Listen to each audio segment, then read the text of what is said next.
Hey guys, Destin the RV Guide here, and I'm gonna go out on a limb and say if you're watching my videos, you probably own a camper, or at least you're interested in owning a camper.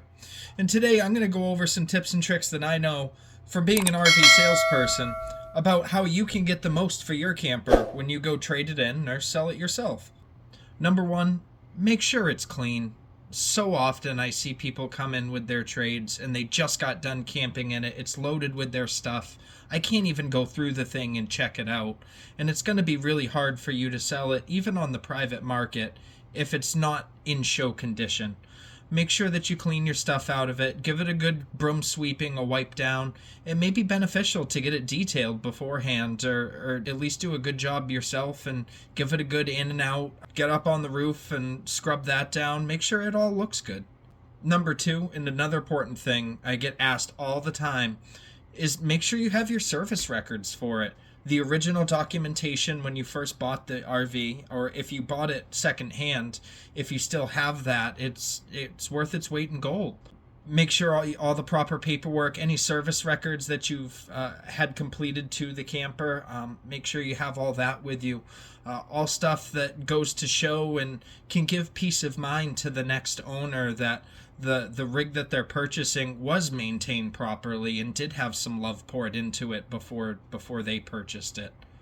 Number three, and this might be something more to be aware of than anything else, but anything aftermarket you've done to your camper isn't going to affect the value a whole lot or as much as you may think it would. For example, slide toppers. On NADA, when you add that as an option, generally it'll change the price maybe $200 to $300 or $400, where realistically it probably costed you maybe over $1,000 to get installed if you had it done at a dealership. At the end of the day, anything aftermarket that you've done to the coach isn't going to make a huge difference to the sales price.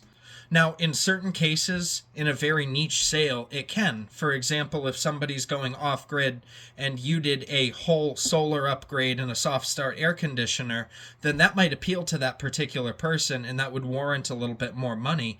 But in most cases, it's really not going to make a world of difference. Number four, do your research and know what your camper's worth before going and asking about it.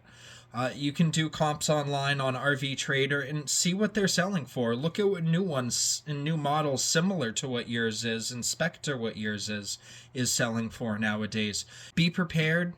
Do your research before posting and know what the comps are. You can go to rvtrader.com. You can see what they're selling for across the country and go on to dealerships' websites and see what new models that are comparable to yours are selling for as well. The more you know, the better off you'll be when you go and make a deal. Number five, and this applies on the private sale market mostly, as most dealerships won't sell used equipment. If you purchased a hitch with your camper and it's a tow behind, or maybe it's a fifth wheel and you're getting into a different segment of camper, maybe you can include your hitch with the camper you're selling, and that'll make quite a difference, especially to, again, somebody on the private market that's just getting into camping and it's almost as a whole package. It would make it a lot easier for them to get into and more appealing, especially right now where the market's definitely saturated and you really have to stand out with your listing. Number six, and this one's important, make sure you have your bank information straight. And this really applies if you have a loan out on the camper.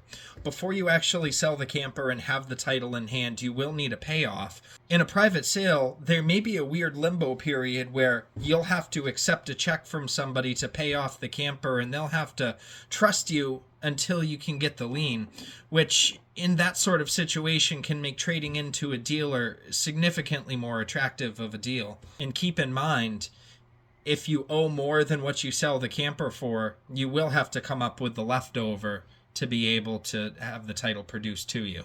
Another thing to keep in mind is what we call the trade tax allowance, and I'm not sure if it applies in all states, but in New England where I work, you can get a portion of your taxes reduced for trading in to a new vehicle. Just like when you're buying a car, the same applies to a camper. When you buy a new one, you'll get a reduction on your taxes from trading in. Number seven, use what the dealers use.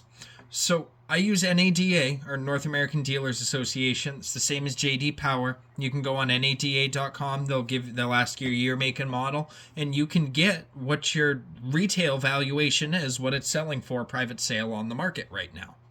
So that's a good indication or baseline as to where you should at least start with that listing.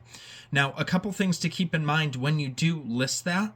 Make sure any options that you choose are options that you've added after market. Anything that came standard with the camper should not be added as an option when you're using this particular booking.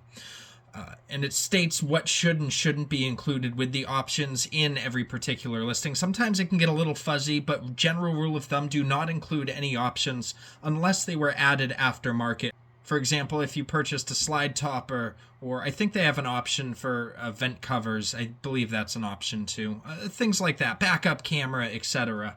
But anything standard you shouldn't add as an option.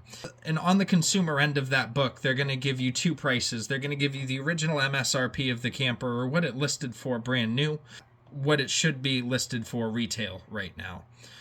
And that's, like I said, a good baseline to go by. Of course, wheeling and dealing is something that can be done. And of course, keep in mind, that's all going to be in good condition. Of course, a scratch here or there is going to be something we would expect. This is assuming there's no major damages. Nobody's going to have to replace a black tank. Nobody's going to have to redo the slide floor, etc. Next tip I've kind of already touched on in detail, but I got to expand a little bit more. Make sure your camper is ready for show. And this applies to both if you're trading into a dealership or if you're private selling. But make sure you pull your slide out. It's welcoming. Even stage it a little bit. We do the same thing at the dealership. When we do the pictures, we'll put plates on the table. We'll make it look homey in there. And, you should do the same, especially on the private sale market. Make sure it looks inviting and usable. Last, and this is most important, don't try and hide anything. If you got something wrong with your camper, be honest about it and tell somebody. On regards to the private sale market, your name is worth more than any dollar figure at the end of the day. And somebody may be living in it. It may be going with somebody's family. And if it's unsafe or if there's something majorly wrong with it, you should let somebody know. Even if there is something minor going on with it, it'll be nice for the next person to know, and it'll probably be well appreciated. On regards to trading into a dealership, at least the way mine works, when we do a trade valuation, we go off the honesty policy. Usually I'm over the phone talking to somebody that's 3 or 4 hours away, and it wouldn't make sense to have somebody drive down just for me to look at it. So I'll go and draft a whole deal based on the honesty policy. And as long as what you have comes in as described over the phone, then I'm going to honor what we had talked about. But I'm going to do an inspection before anything's finalized, and it's the same at a dealership, at a private sale. We're going to go through and just don't hide anything. It's much better to be upfront and honest if there's something going on than having it blow up at the end, or potentially hurting somebody down the line. Guys, I hope this video helped out and netted you a couple more dollars for your trade. Do me a favor and make sure you subscribe to get more of that RV lifestyle stuff. We do RV news, new camper walkthroughs, used camper walkthroughs, and all kinds of RV lifestyle stuff. So make sure to hit that subscribe button and follow along for more.